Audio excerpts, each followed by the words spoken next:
This video is going to show you how to draw custom rectangles and add them to your map.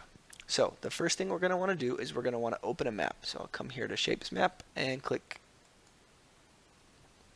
Alright, so here on the map I've got some data, and I'm going to show you why data and any custom drawn shape, but in this case rectangles, can be so powerful together. So the first thing I'm going to want to do is I'm going to zoom into an area. So let's zoom in to the Raleigh area of North Carolina.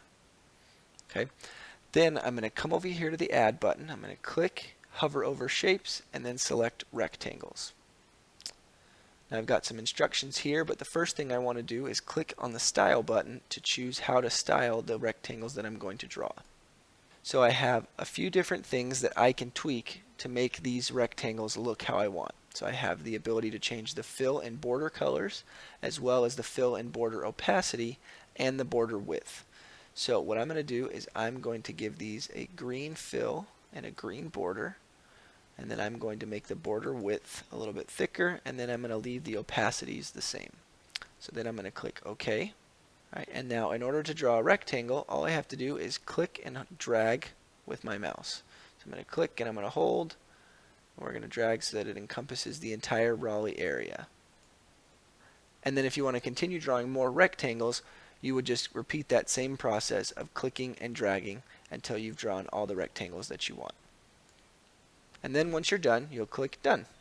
And now you can see over here in this left-hand sidebar, all the rectangles are organized in a folder. So that's great if you want to hide certain rectangles, or if you have multiple folders, you can drag and drop these shapes across folders. I mentioned that data and these custom drawn shapes can be extremely powerful. So in order to access that power, all you need to do is click within this shape that you've drawn. In doing so, you're going to open up a light box that's going to show you a list of all the locations that fall within that rectangle. If you have multiple data sets on the map, it will show you right here in this column which data set each location belongs to, and then you can also filter which data sets you'd want to see. Since I only have one data set, that's why there's only one option here. Then you can also come over here and group the locations based on a column in your spreadsheet. And that's how easy it is to add custom rectangles to your map using Mapline.